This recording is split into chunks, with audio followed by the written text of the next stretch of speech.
Buenas tardes a todos.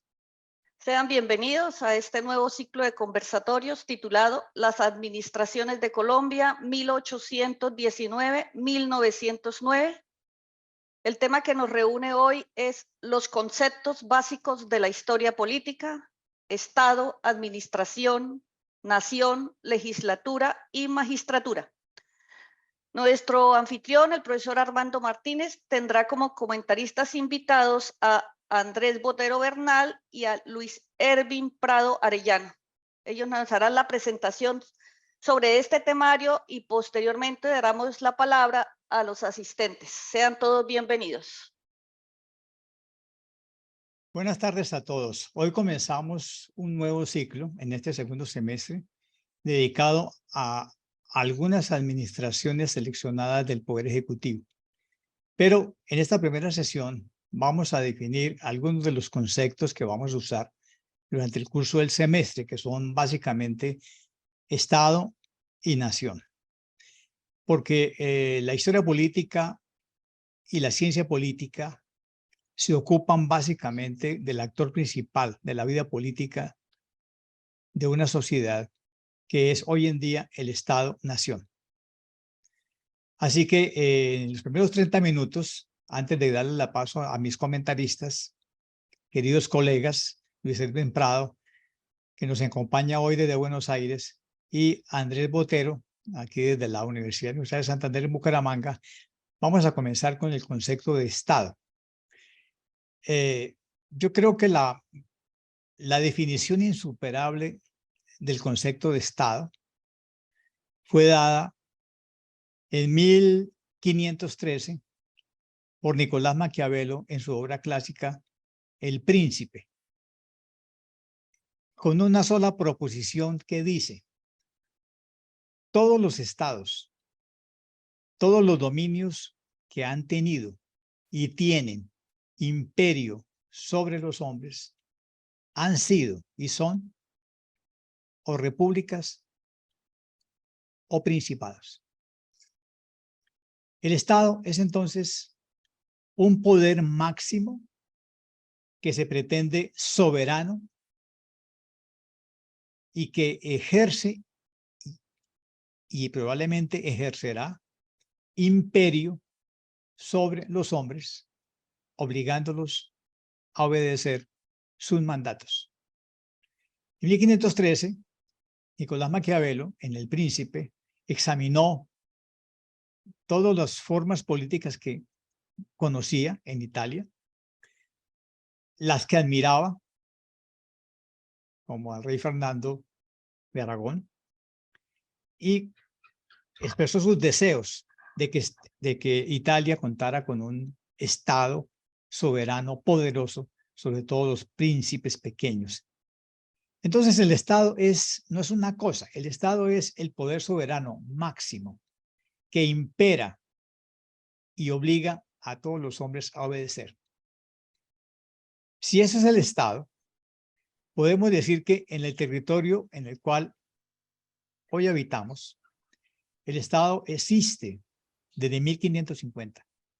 Es decir, desde que se instauró en la ciudad de Santa Fe el Tribunal de la Real Audiencia, dotada de sus oidores, de un presidente y de un fiscal.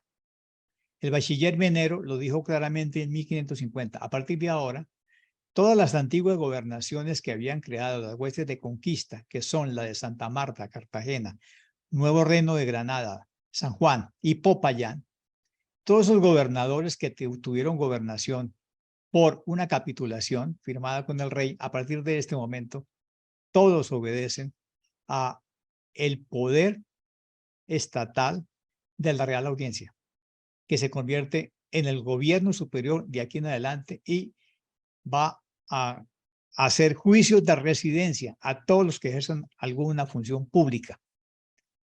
En ese mismo momento, en la península, Carlos V Habsburgo, llamado en España Carlos II, ya había renunciado al imperio austrohúngaro en favor de su hermano Ferdinando y se había quedado con el Estado monárquico de Castilla, León, Aragón y las Indias Occidentales. De modo que Carlos II de España, con él se considera que nace en la península el Estado, gracias a que renunció al imperio de los Habsburgo en favor de su hermano, y la Real Audiencia de Santa Fe ejerce el poder soberano que impera sobre todas las provincias de aborígenes que fueron conquistadas, sobre todos los transterrados que vinieron de Castillo en barcas y sobre todos los esclavos que fueron comprados en las costas de África por los portugueses y revendidos a los holandeses y a los castellanos y llevados a Cartagena, a Lima, a Caracas, a Panamá, a Portobelo y distribuidos. Sobre todo las personas compradas en las costas de África, sobre todo los transterrados que vinieron de los reinos peninsulares y sobre todas las provincias de aborígenes a partir de 1550 quedaron sometidos a un poder soberano estatal encarnado en una persona que se llama el soberano. Durante 300 años, la Real Audiencia, que tuvo inicialmente un presidente, que era un jurista de Salamanca, o donde fuera, y a partir de la segunda mitad del siglo XVIII, de un visorrey, encarnan el Estado de Castilla y León en los reinos de las Indias. Y el nuestro toma la forma de un virreinato, porque antes había sido una presidencia. Pero como ustedes saben muy bien, a partir de 1810 empezó un proceso revolucionario que despojó a Fernando VII de su soberanía y proclamó en Cádiz de 1812 que la soberanía residía esencialmente en la nación. Y esto fue posible porque tanto Fernando VII como su padre, Carlos IV, fueron apresados por el amo de Europa, Napoleón Bonaparte, y llevados al castillo de Valensay. Y en esta crisis monárquica hispana, en todos los hemisferios, la respuesta a partir de 1810 fueron la eclosión juntera provisional y luego la creación de estados provinciales de corta duración, porque el ejército expedicionario de tierra firme, a partir del sitio de Cartagena y la batalla de Cachirí, restauró el dominio de Fernando VII en todas las Indias. Pero, como ustedes saben muy bien, a partir de la sorprendente victoria de Boyacá, el 7 de agosto de 1819, Simón Bolívar regresó a Santo Tomás de Angostura y convenció al Congreso de Venezuela que emitiera la ley fundamental de la República de Colombia el 17 de diciembre de ese año de 1819, y eso nos llevó a el Congreso Constituyente y Constitucional de la Villa del Rosario, que durante el año de 1821 debatió y aprobó la primera constitución de la República de Colombia, con lo cual el Estado, ese dominio que ejerce imperio sobre los hombres, ahora llamados ciudadanos, se establece y adopta una forma republicana que en los primeros artículos de la Constitución claramente lo expresó, que en adelante el gobierno de la República de Colombia sería popular representativo. De modo que el Estado lo que hizo fue transitar a la forma popular representativa y ya no impera sobre vasallos, sino sobre ciudadanos. Muy bien. Pasemos al segundo concepto. ¿De qué hablamos cuando nombramos la nación? La nación originalmente, es decir, desde los siglos III en adelante, designa un grupo humano más o menos homogéneo bajo autoridades propias, con la palabra latina natio. Así, cuando los estudiantes llegaban a estudiar en una universidad europea, Florencia, Bolonia, les preguntaba cuál era su natio y decían, pues soy castellano, soy aragonés, soy florentino, soy catalán. Ese es el concepto antiguo de nación. Pero a nosotros nos interesa el concepto moderno, que es el que nace con la Revolución Francesa. Y la definición va a ser muy clara en las primeras décadas del siglo XIX, tanto en Cádiz como en América. La nueva nación moderna se define como la universalidad de los ciudadanos. La nación es un cuerpo de ciudadanos, pero ese cuerpo de ciudadanos no existía. El Estado nuevo tendrá que crearlo, porque lo que existían eran estamentos de vasallos diferenciados por sus prohibiciones y por sus privilegios. De modo que es el Estado el que tiene que construir nación. Es decir, cuando hablamos de la nación, estamos hablando del concepto en inglés building, construirlo, en español, algo que se construye porque no existía. Por eso debo advertir que no tiene ningún sentido la expresión emancipación nacional. Porque si yo digo emancipación, como un hijo se emancipa del padre, estoy diciendo que existía antes de la revolución. No tiene ningún sentido porque la nación se construye después de la revolución y que aparece el Estado republicano, porque su tarea es construir nación. Y en Villa del Rosario se determinaron los 6 atributos que debe tener una nación. Los 6 atributos de la nación se definieron como atributos políticos originales del ciudadano colombiano y son básicamente los mismos del ciudadano francés. Primero, para ser ciudadano colombiano hay que haber nacido. Es decir, hay que tener la naturaleza colombiana. Algo que se puede subsanar con un proceso de naturalización si uno llegó como extranjero. La segunda característica es que originalmente la ciudadanía es masculina. Ustedes saben que ya todos nosotros hayamos nacido cuando en Colombia se otorgó el voto femenino, muy recientemente. El tercer es para ser ciudadano hay que ser libre. Se necesita la libertad personal como tercer atributo. En Cúcuta, en Villa del Rosario se definió que hay que tener una edad mínima para poder votar, que allí se definió de 21 años, o en su defecto, estar casado. Y el siguiente atributo, el quinto atributo, es que hay que ser independiente económicamente, lo cual hay que demostrar con la posesión de una propiedad raíz. En Villa del Rosario se dijo que eran un mínimo de 100 pesos, o ejercer algún oficio, profesión, industria o comercio.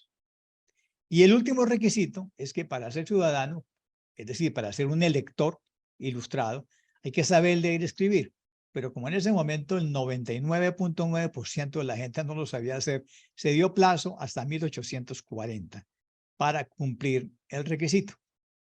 Entonces, cuando hablamos de nación, estamos entendiendo un cuerpo de ciudadanos, entendido como la universalidad de los ciudadanos. En esta época hablamos de el ciudadano masculino y aquellos que cumplan con los requisitos. Por lo tanto, eso hay que construirlo. ¿Por qué? Porque originalmente no existe. Existen cuerpos de vasallos estamentales con diferentes prohibiciones. Entonces, construir nación significa un esfuerzo muy vigoroso para convertir a las personas mayores de 21 años en ciudadanos, lo cual significa que hay que tomar medidas para abolir la esclavitud, porque viola el principio de la libertad individual, y se hizo, porque ya en 1853 no existe ningún esclavo en ese territorio, a través de 3 procedimientos muy claros, que son la prohibición de la trata, la manumisión paulatina con fondos de manumisión y la libertad de vientres, que fue aprobada en Villa del Rosario. Es decir, el niño nace esclavo, pero a los 18 años el dueño tiene que liberarlo porque ya le ha sacado el provecho suficiente para indemnizarse de la pérdida. Respecto de los indígenas, habría que destruir los resguardos para que sean propietarios individuales con su parcela y puedan llegar a ser ciudadanos y abrirles el camino hacia la instrucción pública y hacia la universidad. Y hay muchas medidas que se tomaron durante el siglo XIX, pero se hicieron. Y se hicieron por las buenas. No tuvimos que pagar $500,000 de muertos por abolir la esclavitud, como en los Estados Unidos. Entonces, para resumir, hablaremos de Estado como lo pensó Maquiavelo, como un dominio que ejerce y seguirá ejerciendo imperio sobre los hombres para obligarlos a obedecer, y que reclamará el poder absoluto y máximo que llamamos soberanía. Y la nación la entenderemos desde el siglo XIX como la universalidad de los ciudadanos, que se construye y se amplía cada vez más, porque ya sabemos que entraron las mujeres en la segunda mitad del siglo XX y cada vez se reduce la edad para votar, con lo cual hoy en día solamente se requiere la naturaleza y la edad mínima. Ya el ciudadano no tiene sexo, ni color, ni olor, ni nada. Muy bien.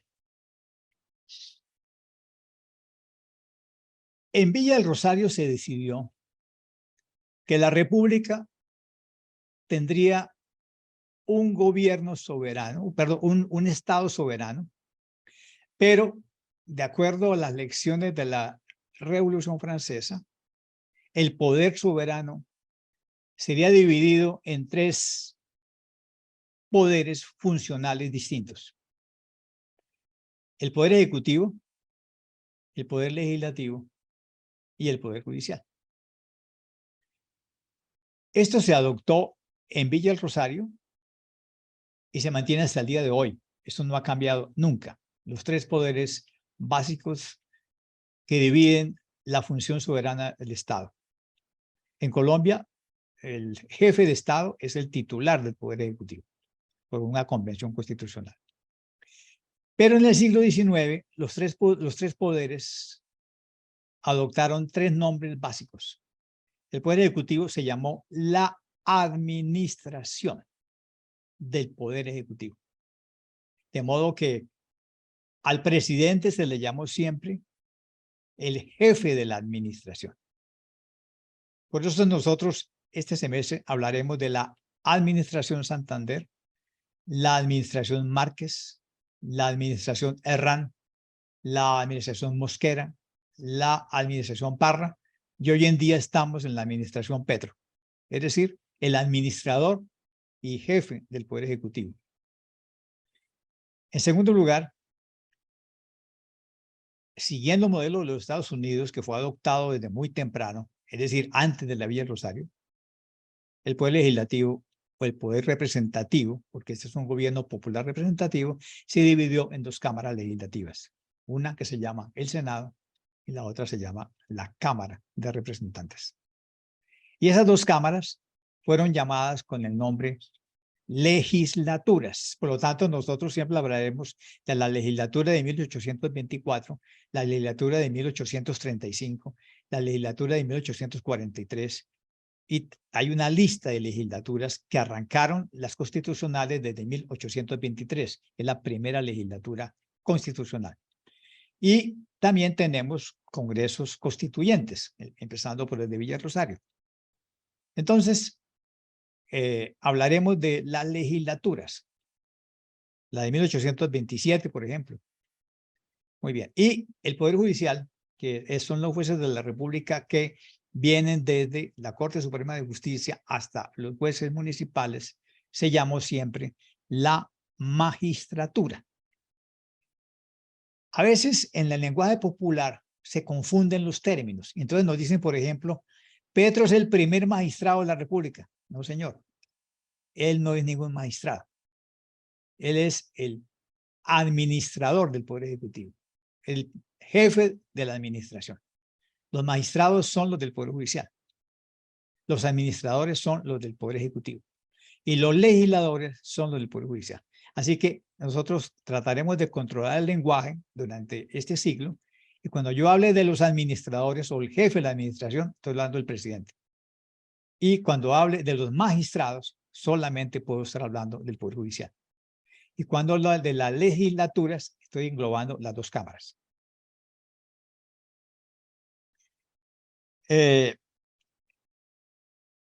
Con estos 5 conceptos, Estado, nación, administración, legislatura y magistratura, es suficiente para lo que hablaremos de las peculiares y singulares administraciones del Poder Ejecutivo.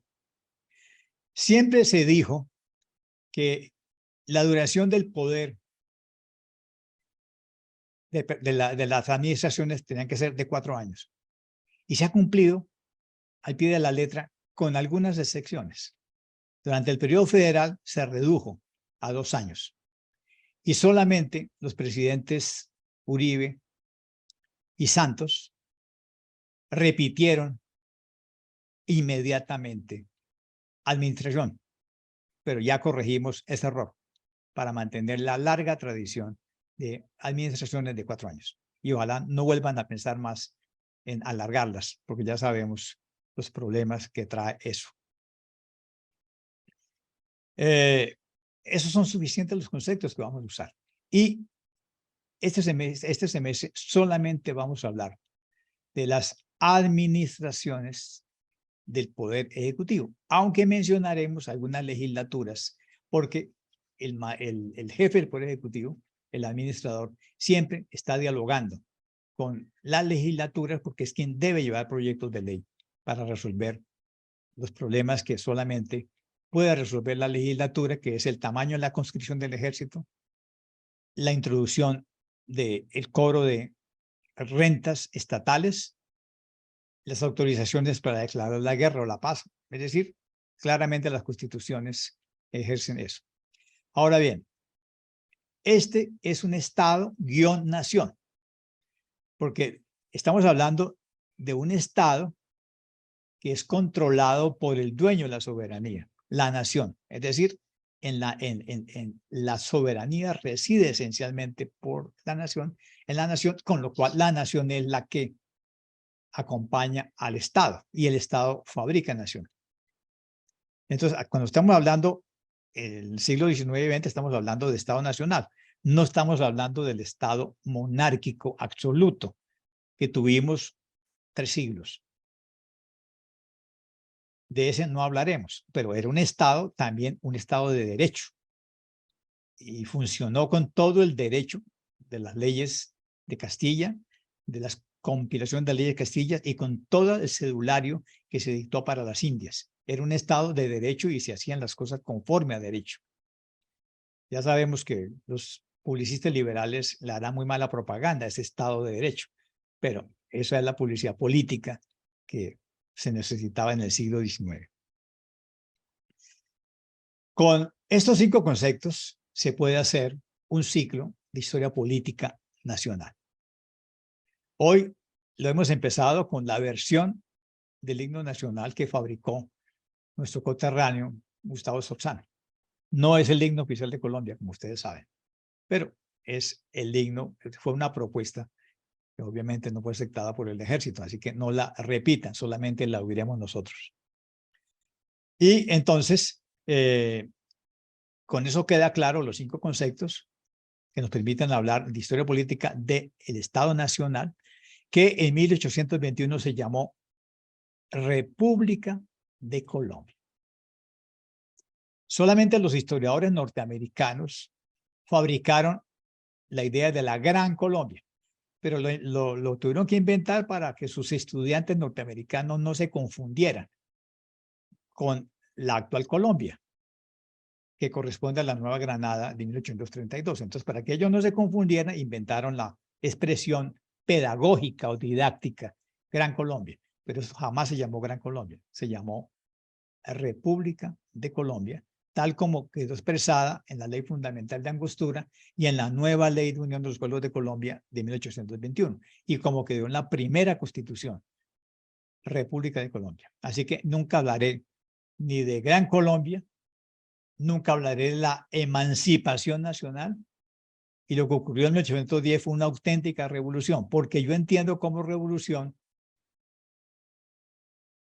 el tránsito del poder soberano de una persona jurídica a otra persona jurídica distinta. Y eso fue lo que ocurrió cuando en 1812 el diputado del Nuevo Reino de Granada, José Mejía Lequerica, preguntó en Cádiz: disculpen, ¿a quién pertenece la soberanía? Eso lo hizo el primer día, apertura de Cortes. Y le contestaron: a partir de hoy, la soberanía reside esencialmente en la nación que nosotros representamos.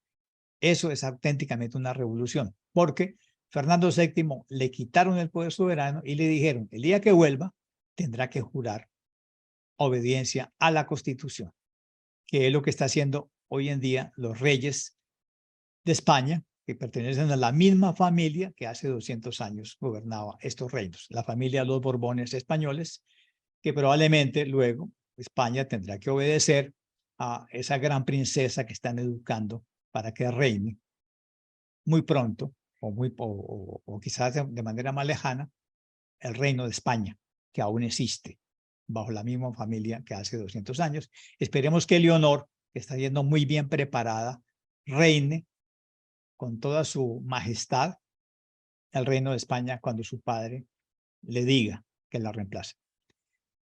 En nuestra experiencia, eso no existe. Nuestra experiencia desde hace 200 años es popular representativa.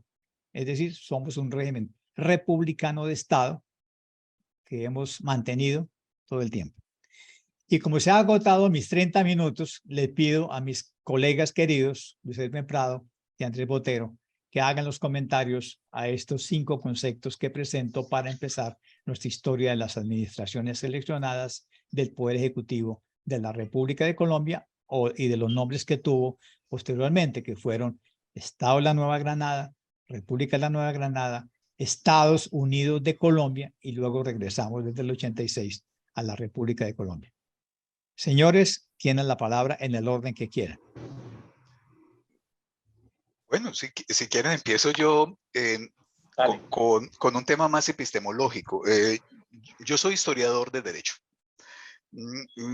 que es una disciplina diferente, aunque hermanada, con la historia política. Y en la historia del derecho tenemos los mismos conceptos, pero con diferente significado.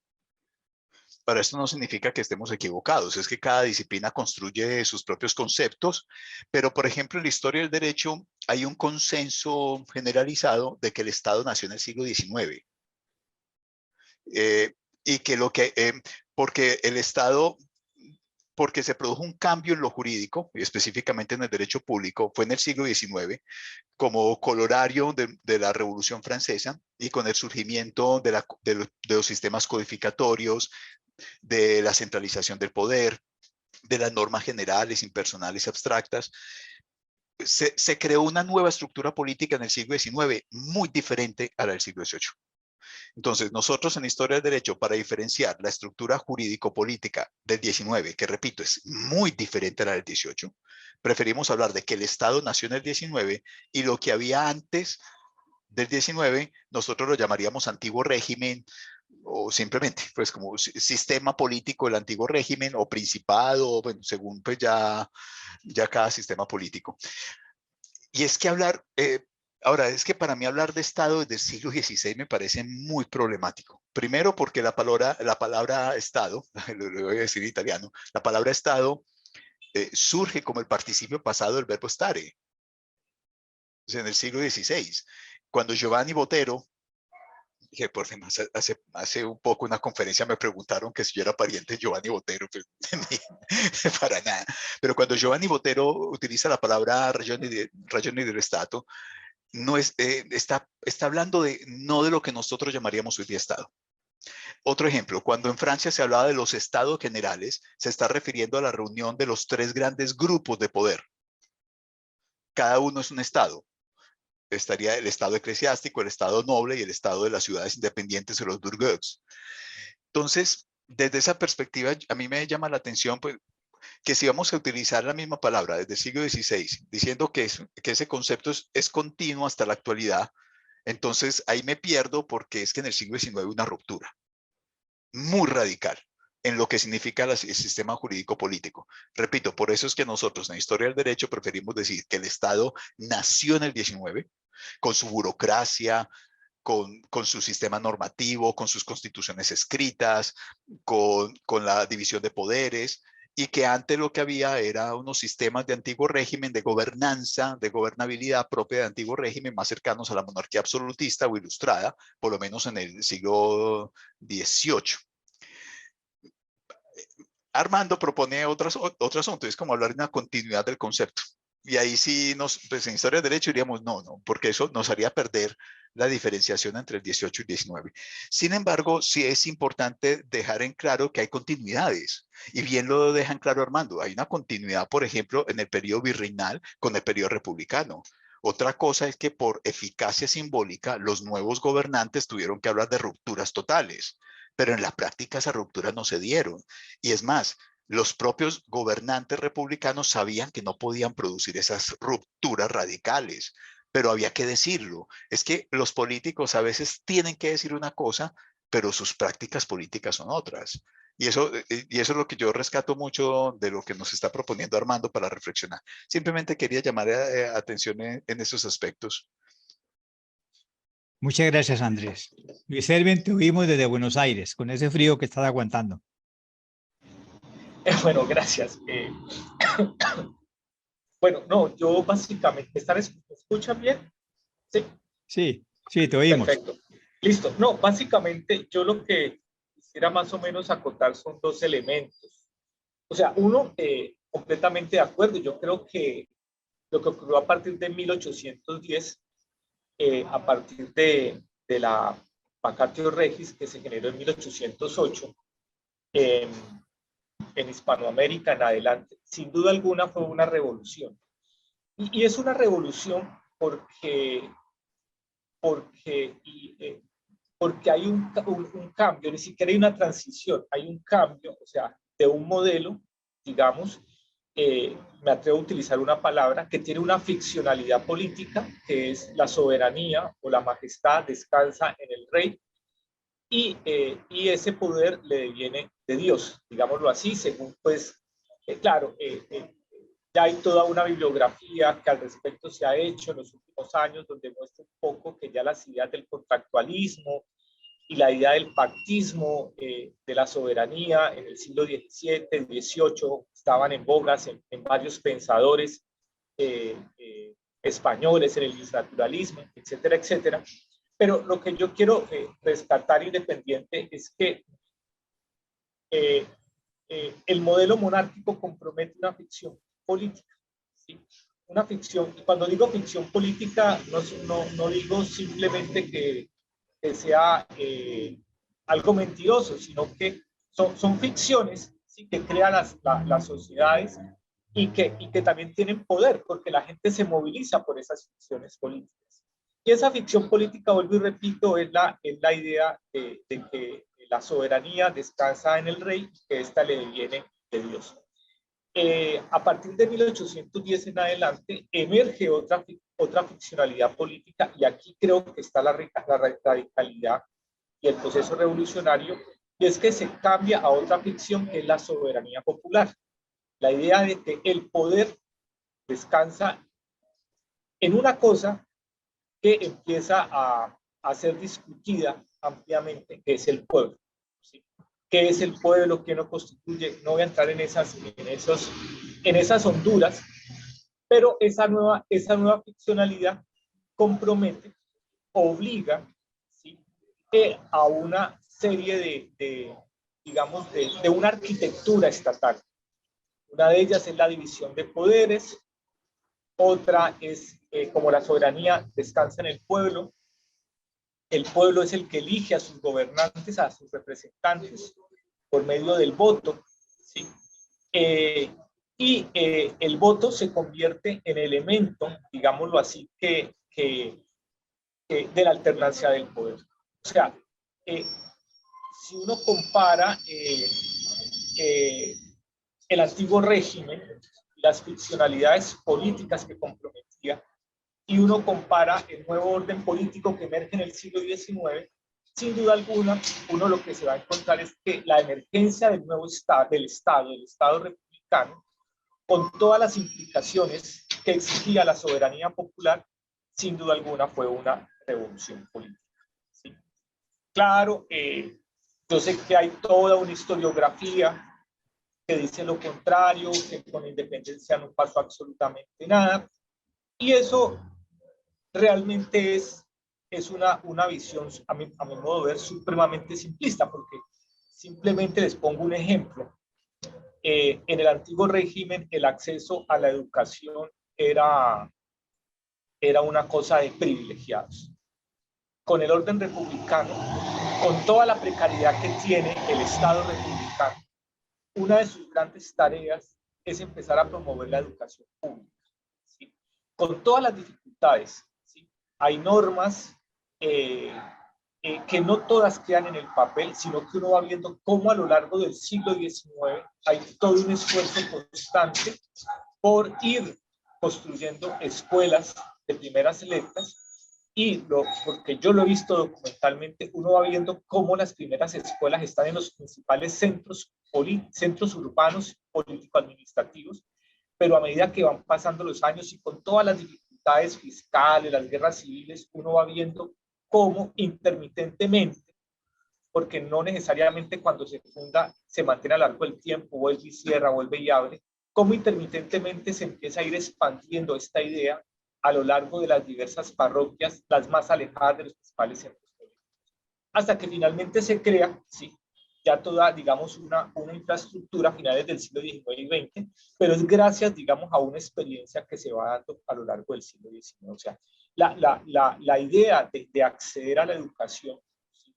Es una novedad política que solamente se da dentro del marco de un Estado republicano, que descansa sobre la ficción de la soberanía popular. Lo último también que quiero señalar es que la idea de nación, la nación no se construye como el Estado, como lo dice claramente Armando, sino que la nación se inventa. Sí, la idea de construir la ciudadanía, identificarse con una identidad macroterritorial, ¿sí? También exige por parte de los hombres que están a la cabeza del Estado a ir empezando a crear, digamos, unos símbolos unas imágenes por medio del cual los hombres comunes, los hombres y mujeres comunes y corrientes se empiecen a ir identificando con una identidad nacional que rebasa los bordes regionales o macrorregionales, para identificarse con lo que se llamaría Nueva Granada, Colombia, Ecuador, etcétera, etcétera. Y uno pensaría que es un proyecto muy tardío, y realmente no. Realmente uno va viendo cómo desde las primeras décadas del siglo XIX la gente empieza a empezar a tener referencia de ciertos símbolos, de ciertas imágenes que se asocian con la idea de algo, de una identidad política que es mucho más amplia que la ciudad, que la provincia, y que alude justamente al Estado. Y eso uno lo puede empezar a rastrear muy tempranamente en varios funcionarios de Estado, especialmente los militares, pero también lo puede ver en muchas representaciones que se hacen en las localidades, en las ciudades. Por ejemplo, para un solo ejemplo, y con esto cierro, a consecuencia del triunfo del derrocamiento de la dictadura del general José María Melo, que cayó el 9 de diciembre de 1854, en algunas ciudades del suroccidente, por ejemplo, se hicieron unas festividades, se hicieron unas marchas parciales.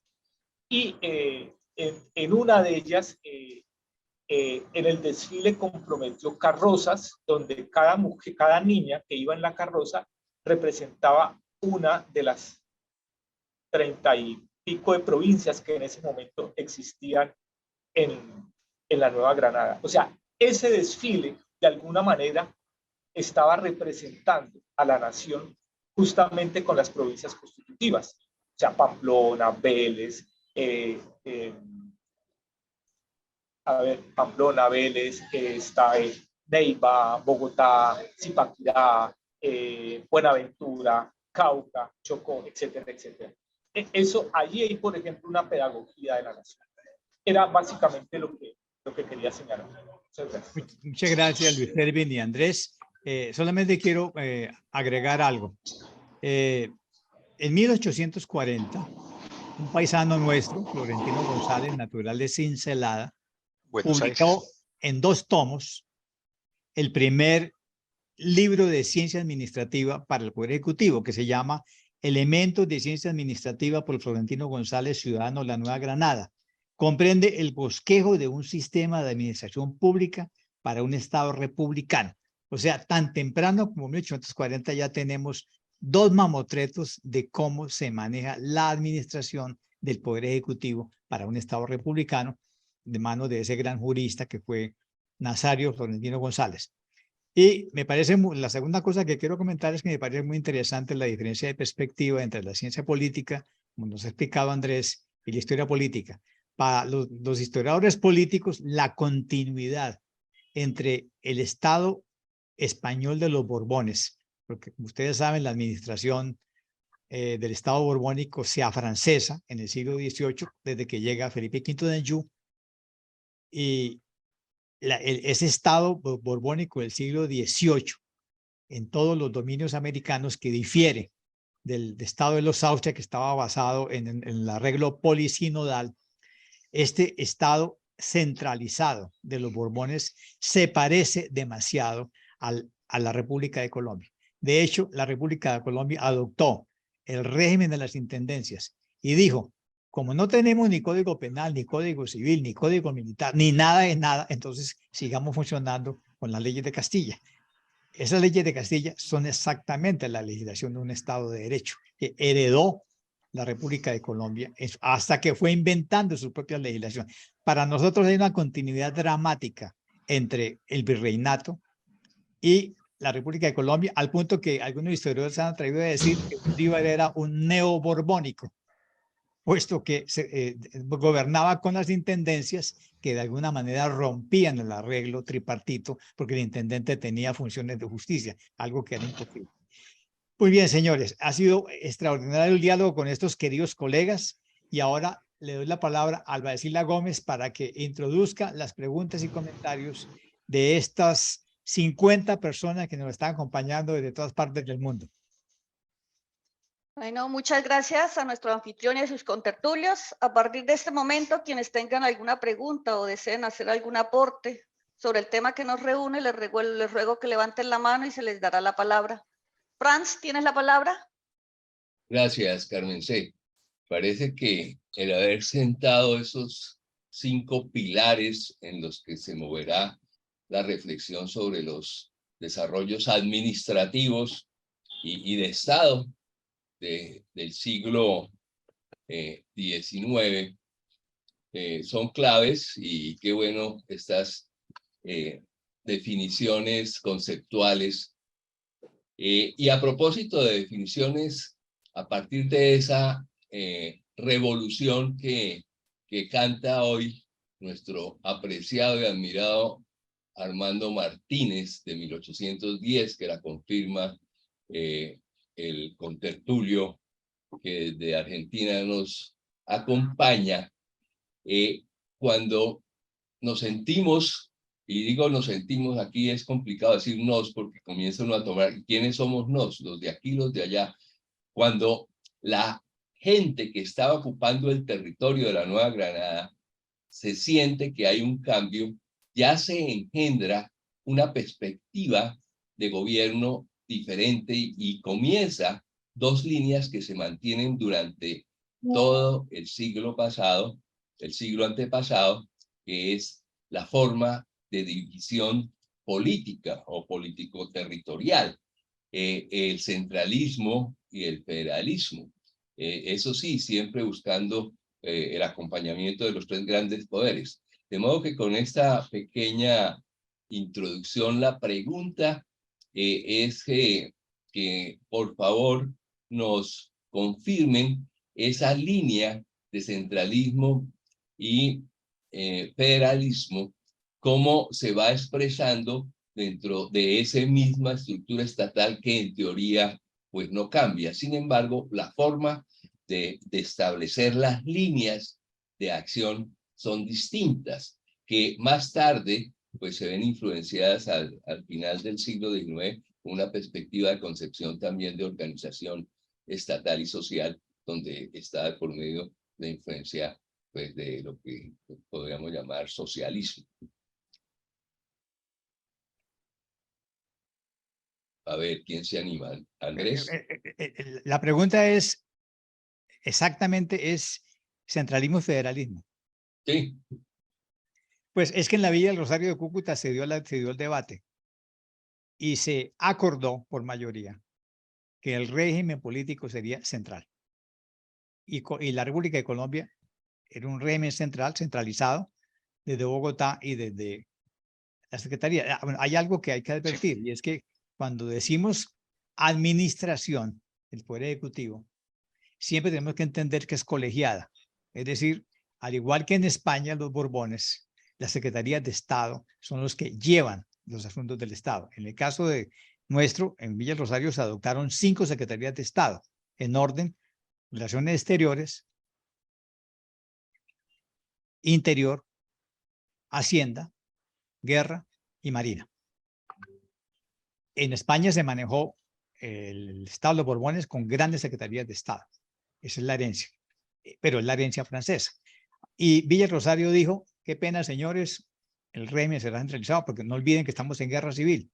Aún no ha terminado la guerra. Ahora, en Villa del Rosario, en Ocaña, Santander y sus amigos llegaron con el proyecto federal y fueron aplastantemente derrotados en Ocaña. De ahí no salió nada, pero se mantuvo el régimen central en la Nueva Granada del 32. De modo que para hablar de federalismo tenemos que esperar hasta 1855. 63. En 55 cuando se crea el Estado Federal de Panamá y 63 cuando se crea la Constitución. Pero ya la del 58 ya es Confederación Granadina. Andrés, complementa, por favor. Bueno, 2 cosas. Eso es muy complejo. Esa pregunta es muy compleja porque se puede responder desde la norma o desde la práctica. Y las respuestas serían muy distintas. Ahora, desde la perspectiva estrictamente normativa, no desde la práctica, para principios del siglo XIX, en terminología jurídico-política, existían conceptos como centralismo, federalismo, confederación y provincias unidas. Y cada uno tenía una experiencia política propia. Pero lo que hay que tener en cuenta es que lo que se conocía por centralismo, que viene de los Borbones, ahora los Borbones no son los españoles, no es lo que hoy día llamaríamos centralismo. Lo que se llamaría federalismo a principios del siglo XVIII se refiere al modelo constitucional de Estados Unidos de 1787, que no es lo que hoy día llamaríamos federalismo. El modelo de provincias unidas es el que viene de los Países Bajos y que no es lo que hoy día que ya hoy día no existe. Y el modelo de confederación que viene de Suiza, que tampoco existe hoy día. Entonces, el tema se vuelve mucho más complejo porque estamos utilizando conceptos que han cambiado muchísimo en estos 2 siglos. Entonces, teníamos que tener muy presente que cuando hablamos de centralismo de la Constitución de Villa Rosario, no es lo que estaríamos llamando hoy día centralismo de la Constitución colombiana. Bueno, para que entendamos que esto es mucho más complejo, la verdad, pero es que eso es lo que enriquece estas cosas, entender la complejidad del pasado. bueno, sí, muy bien, pero desde 1910 ya el debate está, y Armando ha dicho, en Cúcuta se resolvió, y Andrés nos ha dicho, así continuó. Y vuelve a sale, nos lo dice Andrés, o Armando a hablar de federalismo más adelante, pero la tensión de una visión de la una u otra manera ha estado polarizando, y claro, esos tipos de organización no existen, pero en esta expresión de Estado republicano sí sigue habiendo tensiones. Han cambiado y se han manifestado en forma diferente y han tenido expresión de gobernanza también en sus momentos, porque en el inicio, en el 10, unos sectores lo hicieron en una forma, claro, en Cundinamarca, después cuando viene pues, el gobierno de los liberales y viene la Constitución del 57 y la subsiguiente, digamos que estamos en un espacio federalista y sí, eso es un poco, que es como una culebra que va y viene, pero lo interesante de esto es las fuerzas de polarización, tema que dejo ahí entre paréntesis, porque en alguna forma eso nos ha venido rebotando, de pronto con distintos nombres, con distintas circunstancias, pero seguimos en las polarizaciones. Muchas gracias, Franz. Bueno. Carmen C., te doy la palabra. ¿Quién? Silvano. No, yo quería agregar. Espérame. Sí, Sigue, mano, Luis. primero va Carmen C., que levantó la mano primero. Sí. Ay, disculpa. No, supremamente interesante todo lo que se ha dicho. Es como querer complementar o reforzar el contexto que han hablado. Entonces, Armando, que empieza, por supuesto, con Maquiavelo en 1553, pero yo quería hablar de la importancia de lo que fue la Ilustración. ¿Por qué? Porque ahí se está hablando de los 3 poderes, entonces tenemos que necesariamente remontarnos a Montesquieu en el siglo de la Ilustración, porque ahí fue precisamente Montesquieu quien planteó la división de los 3 poderes, eso era fundamentalmente. Y hablar, claro que Armando se ha referido fundamentalmente a la Constitución nuestra de 1821, pero recordemos que la Constitución norteamericana de 1787 ya había postulado o puesto sobre la Constitución la división de los poderes. Y también para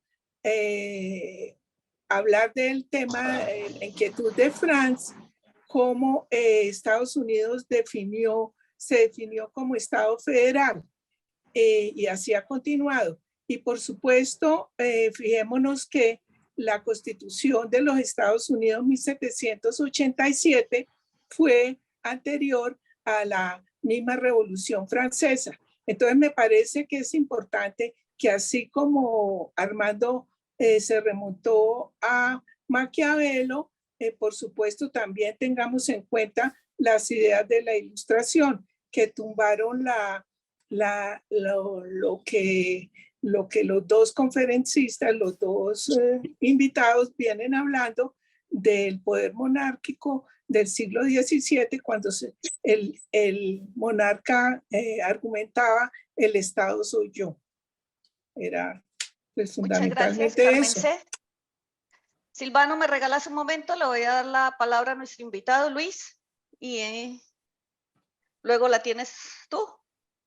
No, yo lo que quería señalar frente al asunto centralismo-federalismo, bueno, eso es un debate que marca el siglo XIX, pero yo creo que hay una cosa que a nosotros no le hemos prestado mucha atención, es que, salvo un historiador norteamericano en los años 50, Robert Gilmore, me refiero al tema de la descentralización administrativa. Creo que le hemos puesto mucha atención al debate centralismo-federalismo, pero no le hemos prestado atención a que Colombia manejó una agenda a mediados del siglo XIX apostándole a una descentralización administrativa que de hecho en la Constitución de 1832 empezó a generarla cuando creó la experiencia de las cámaras provinciales como un mecanismo para darle cierta participación a esas jurisdicciones y que no hubiera un centralismo tan apabullante, porque también recordemos que la Constitución del 32 fue una reacción también un poco a ese modelo constitucional que estuvo en los años 20 durante la experiencia colombiana del proyecto bolivariano.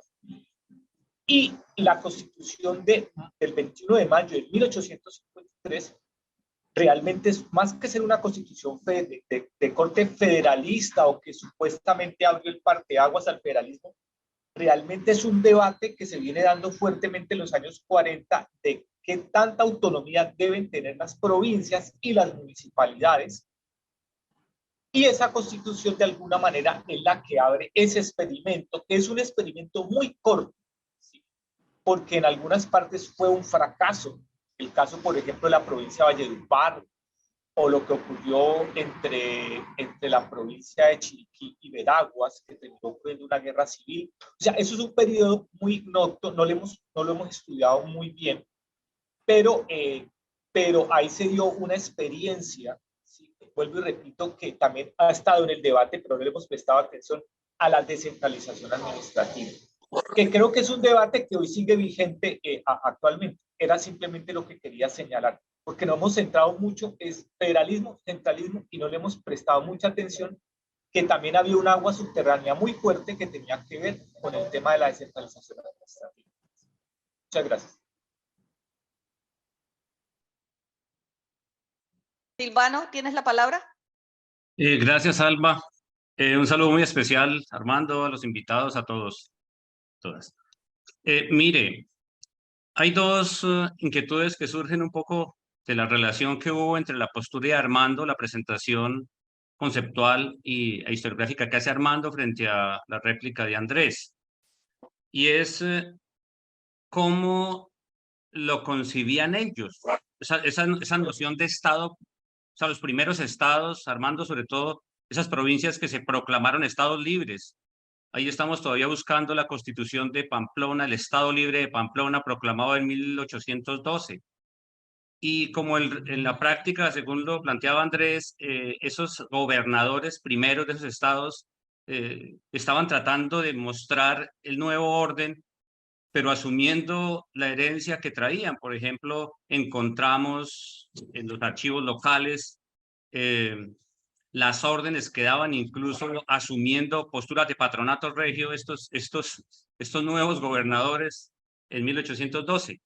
Pero más adelante, un poco por las observaciones que hace Hans Cohen en El Camino a la Nación, y es los ciudadanos, por ejemplo, en Venezuela aún se refieren al otro como el ciudadano tal y le ponen en las comunicaciones el ciudadano tal.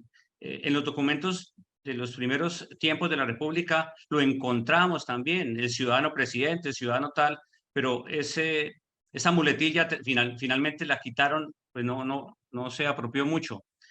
Entonces, yo he hecho preguntas en el sentido de cómo se pedagogizó el asunto, o sea, cómo le dicen a los antiguos súbditos, ahora tenemos una constitución, ahora son ciudadanos, los atributos del ciudadano son tales, pues la mayoría son iletrados, la mayoría no cumplen, entonces por eso los electores son muy pocos, o sea, la participación electoral es muy baja porque no todos están cumpliendo, la gran masa no cumple con esos atributos, pero había que hacer como una pedagogía de que el pueblo supiera que cambió el modelo, que hacemos parte de un Estado, como ya le digo, usaron la noción de ciudadano para comunicarse, y los primeros estados fallidos, pues no sé si esa experiencia dejó en la mente de las personas, si allanó el camino para lo que debió hacerse después del 21.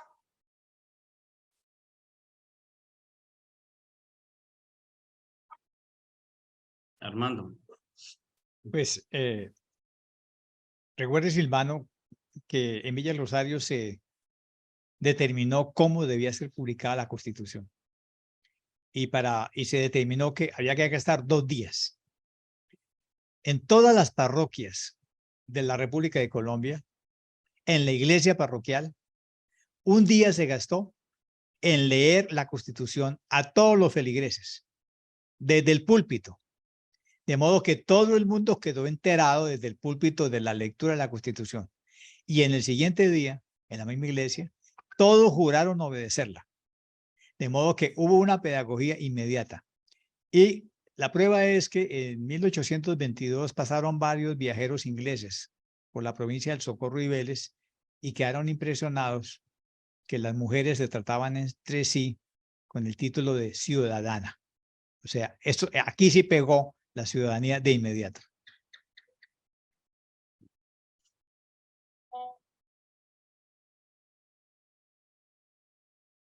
Alba, Juan Aquí Ramírez, la noción de Estado fallido, ¿desde cuándo se está usando? ¿Y eso por es qué una, queremos ahora hablar de Estado fallido en estos tiempos si los anteriores también lo fueron?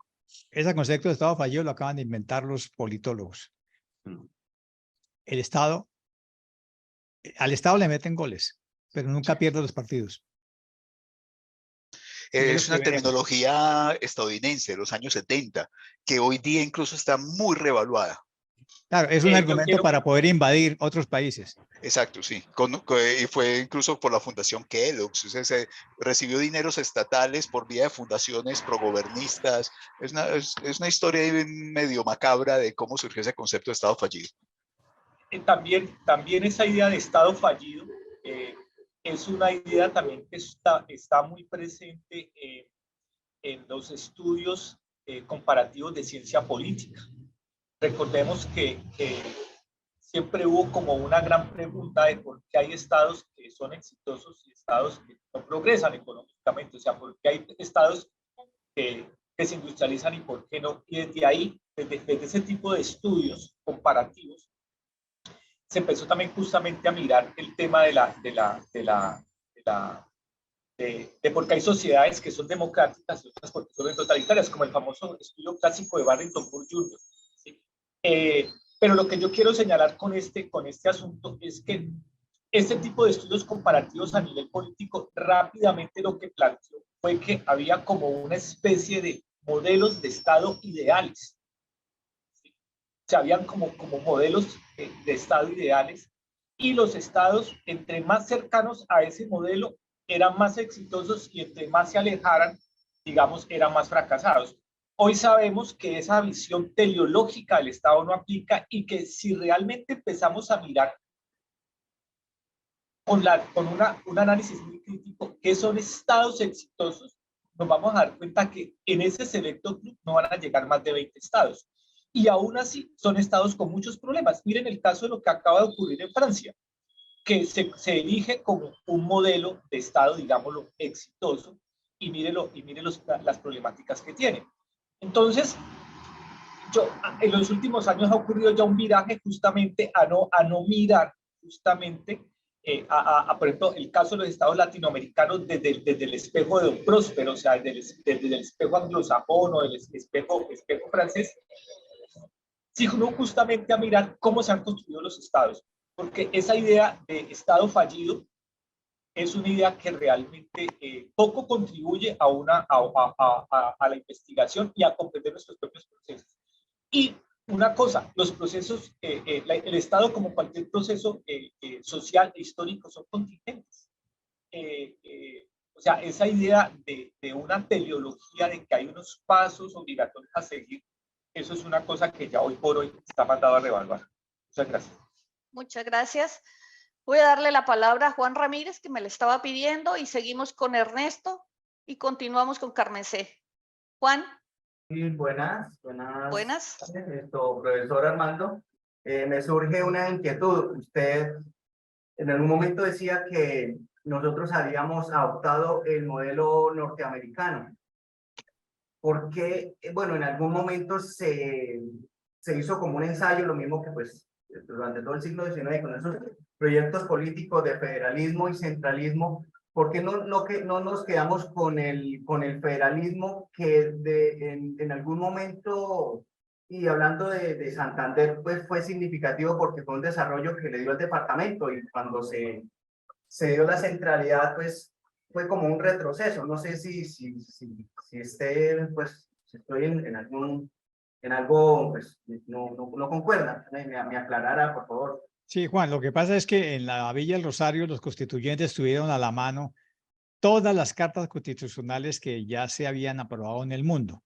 La matriz fueron las dos constituciones venezolanas, especialmente la constitución del 15 de agosto de 1819, que fue abandonada.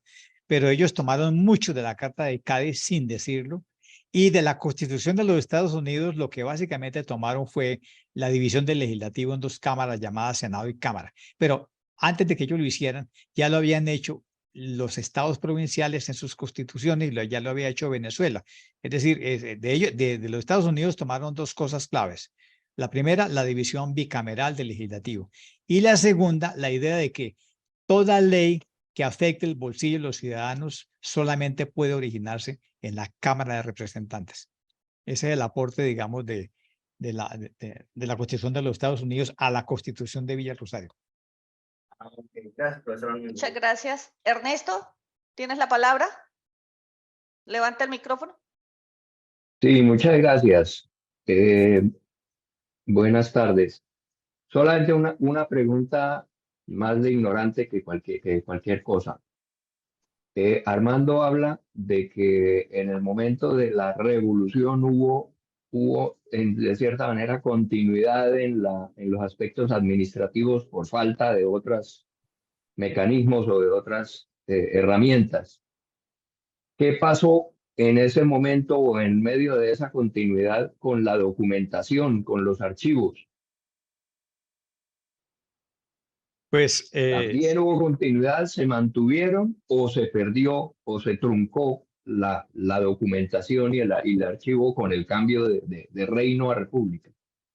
Pues originalmente se conservaron los archivos porque fueron a esculcar a ver qué encontraban, y publicaron en la Gaceta de Colombia cosas interesantes, y en la Gaceta con Dinamarca original. Pero hay que recordar que desde finales de 1815 hasta 1819 hubo una restauración monárquica y quedó en peligro todo el mundo que había participado en los estados provinciales. Entonces sabemos que en Funza, cuando huía el gobierno del Congreso de las Provincias Unidas de la Nueva Granada, quemaron todo el archivo. Por eso es tan difícil saber exactamente cómo funcionó la Confederación el gobierno de las Provincias Unidas. Y en el Socorro se quemó absolutamente todo. Por eso es tan difícil encontrar tanto la Constitución de la Provincia del Socorro como todo lo que hizo el Estado del Socorro. Es decir, los 3 años de restauración fueron 3 años de quema de todo lo que pudieron para no dejar huella. Por lo tanto, hubo un desastre archivístico. El rescate solamente se va a dar a partir de 1822, cuando José Manuel Restrepo, secretario del Interior, ordenó recoger todo lo que hubiera quedado del archivo. Fuera de eso, los ingenieros del del ejército expedicionario requisaron los archivos para sacar toda la información geográfica y mapas. Y sacaron todo y lo saquearon, y eso terminó quedándose en Cuba, y hoy en día hace parte del Fondo Cuba del Archivo General de Indias. Así que, Ernesto, tuvimos un desastre archivístico total. Gracias. muchas Carmen gracias. C., ¿tienes la palabra? Pues oyendo los contertulios y las personas que han participado, entonces a mí me asalta decir lo siguiente. Se ha hablado de dos cosas que son distintas y de pronto Armando y los otros dos contertulios me lo pueden ratificar o aclarar. Yo digo que una cosa es un régimen y otra cosa es un modelo.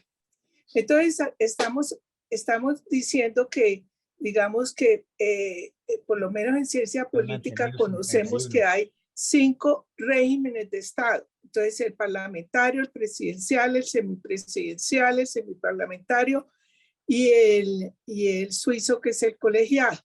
Mientras que los modelos son el federal y el central.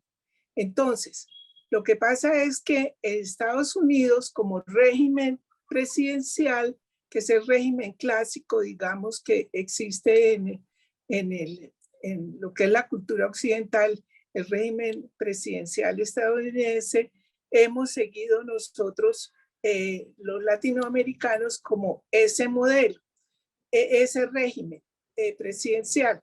Y algunos, pues, con el sentido federal o con el sentido central. Nosotros naturalmente que adoptamos la opción de modelo central. Eso era lo que quería decir. Como en Francia es el régimen semiparlamentario, en España el régimen semipresidencial y el clásico parlamentario es el inglés. Eso era. Muchas gracias, Carmen C. ¿Alguien más desea hacernos algún aporte o tiene alguna pregunta para el profesor y sus contertulios?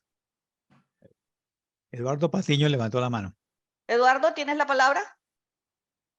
Buenas tardes a todos los que se encuentran en la sala. Yo a preguntarle a los contertulios lo siguiente.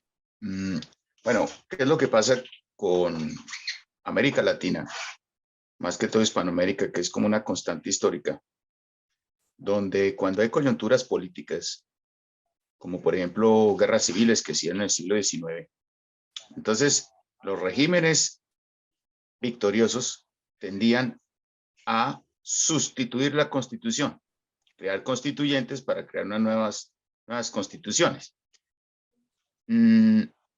Eso pues pasó México, Venezuela, Nueva Granada, Argentina, etcétera, etcétera, etcétera. ¿Por qué se da esa constante histórica? Mientras que, por ejemplo, Estados Unidos ha mantenido solo una constitución. En el Reino Unido está la Carta Magna Inglesa desde 1215. Entonces, ¿cuál es la razón por la cual en Hispanoamérica hay esa tendencia a cambiar las constituciones? Por ahí la que más se ha mantenido firme es la Constitución Mexicana de 1917, producto de la Revolución de 1910. Y ahora se tiende a hablar de una constituyente para el Estado Nacional Colombiano. Muchas gracias. Yo creo que Andrés es el indicado para responder esta pregunta.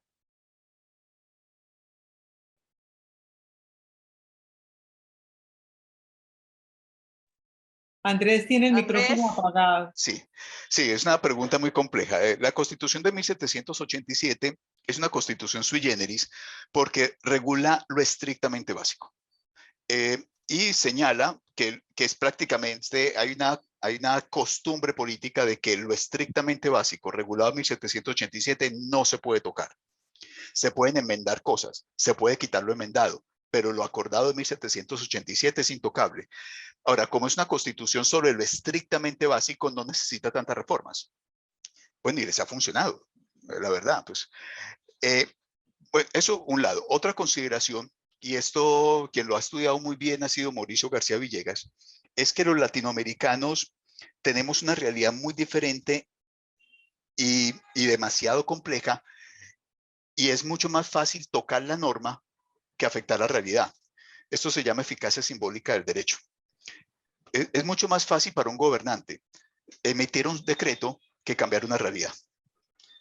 Somos un sistema, y eso explica por qué hay tanta profusión normativa en América Latina, porque son sistemas políticos de gobernanza débiles, y en los sistemas de gobernanza débiles la realidad es casi que intocable, pero hay que aparentar que hay movimiento, hay que aparentar que hay acción, y la mejor manera de hacerlo es mediante reformas normativas. Y a eso se le suma otro elemento, también de Mauricio García Villegas, que se llama constitucionalismo aspiracional. Y es que en los sistemas políticos endebles, urge la necesidad de la esperanza, urge la necesidad de creer en los cambios, pero los cambios factuales son muy difíciles de conseguir. Entonces, esa necesidad de esperanza se traduce en cambios continuos de normativa, y los cambios continuos de normativa producen gobernanza a corto plazo. No es sostenible a mediano plazo, pero sí a corto plazo, y así se puede hacer un poquito de gobernanza. Esto se ha trabajado mucho de la sociología del derecho, y eso explica por qué en los países latinoamericanos hay tanto cambio normativo y en los países de gobernanza fuerte no hay tantos cambios normativos. Además, la constitución norteamericana fue muy bien hecha en el sentido de que, como hay que actualizar los textos, eso se le permitió mediante una institución jurídica llamado el Judicial Review a la Corte Suprema de Justicia la actualización de los textos. De manera tal que la Corte Suprema, que es un órgano muy conservador, puede actualizar los textos normativos sin necesidad de reformarlos, simplemente cambiando la interpretación. Esos tres elementos explican por qué en cierto país la Constitución sigue siendo la misma, aunque ha sido muy enmendada, y en Colombia tenemos que sacar Constitución continuamente. ¿No hay un tema de legitimidad ahí? Una pregunta. Sí, y muy la eficacia simbólica es un tema de legitimidad también, de gobernanza débil, pero también de legitimidad. Sí, también. Gracias. Franz, te doy la palabra si tienes algo, y seguimos con Carmen C. Nada, es ya. Listo. Carmen C, ¿tienes la palabra? El evento es casi de abuchador, que muy buena pregunta y muy buena respuesta. Muchas gracias. Carmen C, levanta el micrófono, por favor. Qué pena otra vez meter la cucharada, pero creo que Andrés ha dado en el clavo en este sentido. La Constitución de Estados Unidos es una constitución que si bien es marco general, hay que entender que es un país federal. O sea, muy bien, la Constitución americana tiene, como dice Andrés, unos postulados macros generales que se pueden actualizar a través de la Corte Suprema. Pero los estados, en Estados Unidos, cada uno de los estados tiene sus propias leyes. Digamos, la situación o las leyes que pueden regir en California pueden ser distintas en Florida o en el estado de Nueva York, es decir, y creo que eso puede ser una de las razones por las cuales la Constitución de los Estados Unidos ha permanecido vigente durante tantos años. Sin embargo, la nuestra de 1886 llevó 105 años vigente, claro que con muchas modificaciones, incluso tocando el tema de descentralización, que fue bastante fuerte el cambio de la Constitución de 1886, el cambio, las normas que se introdujeron en la reforma constitucional del 68 con la descentralización del situado fiscal. Eso era. O la del 36. Yo sí me aparto algo. La Constitución de 1886, como historiador de derecho, no rigió tanto. Incluso recordemos la Constitución. En teoría. fueron más o menos unas... El 36 y el 68 que fueron no, las fuertes. fueron más de 100 reformas. Y cuando uno compara el contenido de lo que regía en el año de 1990 con lo que fue expedido en el año de 1886, no hay comparación. Es decir, rigió como el molde, pero el contenido, incluso el contenido, recuerden que fue modificado seriamente desde el 10, exacto. En el 10 le hicieron una modificación de dos quintas partes a la Constitución. En el 36 fue la mitad de la Constitución. Luego vinieron las dos reformas de los años 50, las importantes, más las 100 reformas puntuales. Entonces, yo creo que ese cuento que nos echamos los colombianos de que tuvimos la segunda constitución más larga de América Latina, es muy colombianada, muy de las formas, nos encantan las formas, pero si vamos a ver el contenido, la constitución del 86 casi nunca rigió. Fue expedida en el 86, inmediatamente fue suspendida, se volvió a intentar aplicar en el 93, por las revueltas del 93 volvió a ser suspendida, se la intentó aplicar de nuevo Reyes, la volvió a suspender casi que de inmediato, y en el 10 dijeron, bueno, ahora sí la vamos a poner a funcionar, pero va a ser distinta. Casi nunca rigió la Constitución del 86, rigió meses. Nunca dejó de ser una constitución centralista. Pero lo que digo es que fue continuamente suspendida. Hasta 1910 la suspendían continuamente, la Constitución. Entonces, cuando dice, ¿y cuándo se aplicó esa Constitución?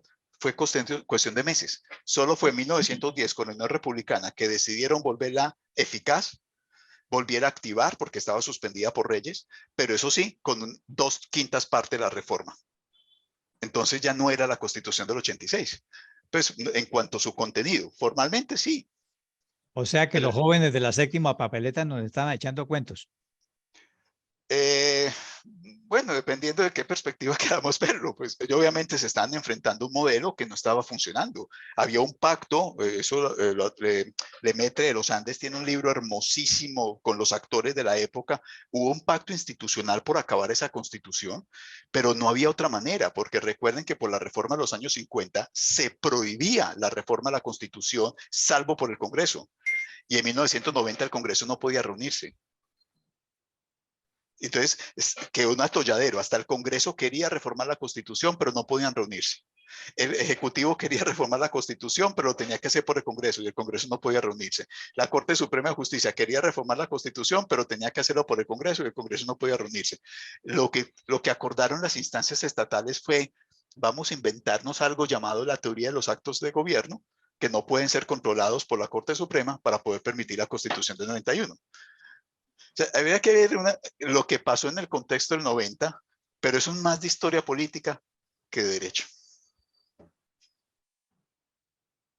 Muchas gracias. Bueno, lo cierto fue que tuvimos constitución durante 105 años, la misma, salvo en el año 53. Muchas gracias. Profe, le hago una pregunta. Bueno, ya hablamos de todos estos conceptos. ¿A qué personajes podría yo destacar, o podría usted destacarnos, que fueron los grandes promulgadores de estos nuevos conceptos en la Ley Fundamental del 19, en la Constitución del 21? ¿Quiénes defendieron estos grandes conceptos para el país? Bueno, los grandes publicistas liberales tempranos, tanto de Venezuela como de la Nueva Granada. Es decir, Vicente Azuero, Felipe Pala Santander, Diego Fernando Gómez, los jóvenes venezolanos que salieron rápidamente a hacer una crítica muy profunda a la cuestión del año 21. Digamos, los liberales venezolanos y granadinos son los que desarrollaron estos conceptos muy rápidamente en la década de 1820. Esos son los que vamos a examinar durante este semestre. Ahora, por supuesto que a todos se nos chispotea el interés por el siglo XX, pero básicamente nos vamos a mantener dentro del siglo XIX, que son las administraciones que vamos a considerar. Porque el siglo XIX es una época de gran creatividad y grandes publicistas liberales que desarrollaron toda la parafernalia que sostuvo el régimen político republicano. Estaban además todos reunidos en Villa del Rosario en 1821. Ese fue el semillero. Y más arriba, Camacho Roldán, por ejemplo, que le metió un poco el diente para la perspectiva sociológica del Estado y este tipo de cosas. Sí, él como los- metió el derecho, eso es claro, pero fueron metiendo con novedades, como el derecho de gentes que lo metieron en el 73, o sea, fueron metiendo novedades, que es lo que vamos a ir viendo cómo van metiendo novedades. Pero vamos a tratar de mantenernos en el siglo XIX para no irnos a los grandes debates del siglo XX que son para otro seminario. Listo, muchas gracias. ¿Alguien tiene más preguntas? Bueno, como no veo más preguntas, como no vemos más preguntas, vamos a dar por terminado este encuentro. Damos las gracias a nuestro anfitrión y a sus contertulios y esperamos a todos nuevamente en nuestro próximo encuentro el 12 de julio. Muchas gracias por su asistencia y participación. Muchas Gracias. gracias. Gracias a todos, gracias Muchas Andrés, gracias, gracias Luis Elena. Erwin. 12 de agosto, perdón. Elena, Muchas muchas gracias, Armando. Gracias, Gracias. Andrés. Buenas tardes para todos. Gracias, luego, muchas gracias. Hasta luego. Feliz tarde, gracias. Hasta luego, muchas gracias. Hasta luego, muchas gracias. Feliz noche. Gracias. Chao. Elena, muy amable. Clarita, Gracias a todos ustedes por participar. Elena, tan adorada tú siempre. Muchas gracias. Yo es que no tuve imagen ni un segundo. Yo no sé qué le pasó a este. Yo creo que yo también. Imaginártela, Clarita. Muchas gracias, Albita.